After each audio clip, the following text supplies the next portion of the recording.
That spring, the secret garden came alive. The children came alive with it. There was a man, however, who hadn't felt alive in a long time.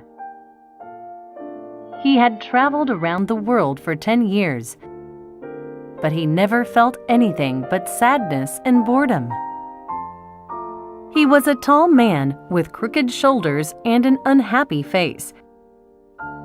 His name was Archibald Craven. He traveled to many beautiful places, but he never stayed anywhere for more than a few days. He was so sad that he never noticed the beautiful things around him. One day, a strange thing happened. He was in a beautiful valley in Austria. The valley was very quiet. He had walked a long way alone. He began to feel tired and lay down by a stream to take a nap. When he fell asleep, he began to dream.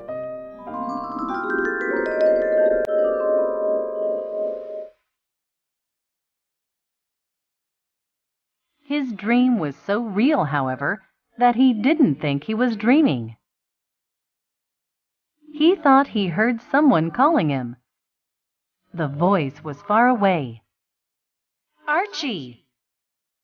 he heard, and then again. He heard the voice clearer than before. "Archie!" "Lilias, Lilias, is that you?" Lilias was Archibald Craven's dead wife. "Lilias, where are you?" The voice came back like a beautiful song. "I'm in the garden." Then the dream ended. When he woke up, he felt very calm and happy. He thought about the dream carefully. "In the garden," he said to himself, "but the door is locked and the key is buried."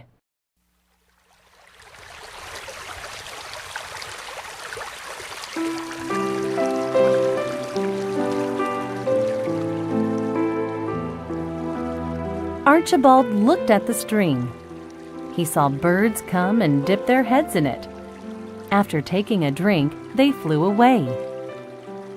He looked carefully at a bunch of wildflowers. The leaves of the flowers were wet from the splashing stream. The flowers were deep blue. The color reminded him of the lake next to Misselthwaite Manor. Archibald found himself looking at them as he had looked at such things years ago. "I will go back home," he said.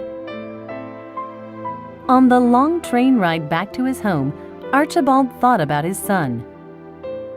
He realized that he hadn't paid any attention to him for 10 years. In fact, he had only wanted to forget about him. He had not meant to be a bad father, but he had hardly been a father at all. He rarely even saw the boy. He only saw Colin when he was asleep. "I have been a bad father," Archibald said to himself. "Maybe I can change.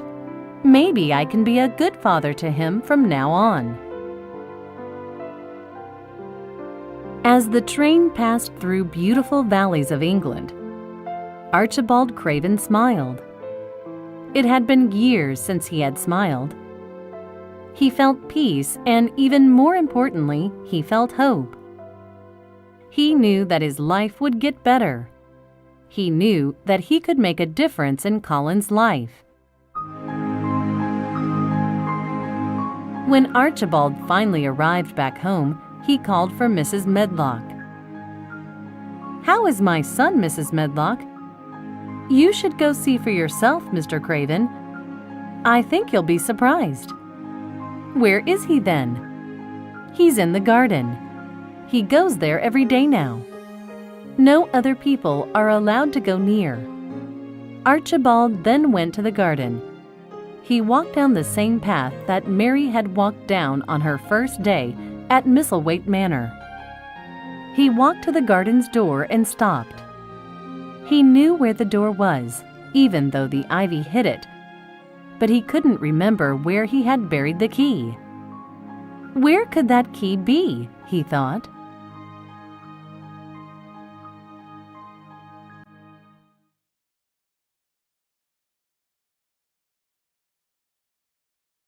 Just then he heard sounds.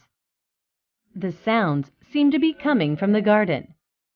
He heard children playing and laughing aloud. That's strange, he thought. Nobody has been in that garden for 10 years. Suddenly, Archibald heard a shout of laughter, and a boy ran through the doorway. The boy ran right into Archibald's arms. He was a tall, handsome boy. He was glowing with life. His strange gray eyes made Mr. Craven gasp for breath. He had never thought of such a meeting. "Oh, who are you, little boy?" he asked. "It's me, Father."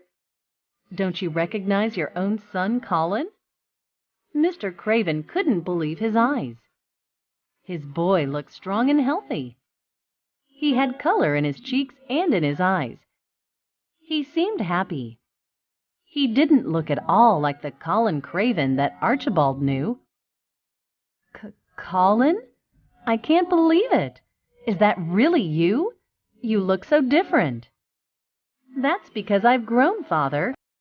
I stopped dying and I started living. I was brought back to life, just like this garden. I want to show you something. Come with me, Father."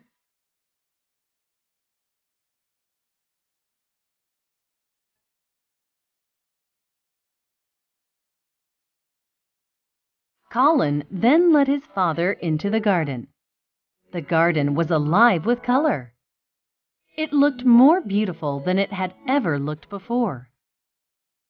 The colors and the smells of the flowers made Mr. Craven very happy. "I thought this garden would be dead," Archibald said. "I thought so too at first," said Mary. "Your niece Mary brought it alive again," said Dickon. "Dickon and Colin helped as well," Mary said. "A little magic helped too, and a robin showed me the door." "And then the garden brought me back to life," said Colin.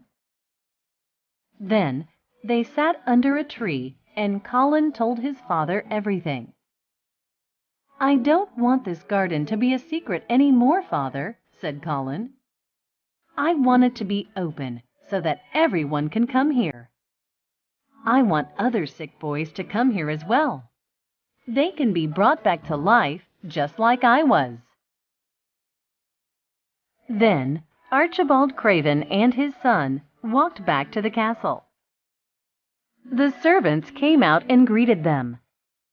They looked at the boy carefully and realized that he was a new person.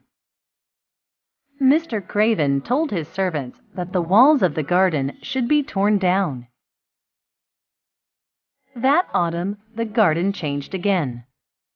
The leaves changed from green to red, yellow, orange, and brown.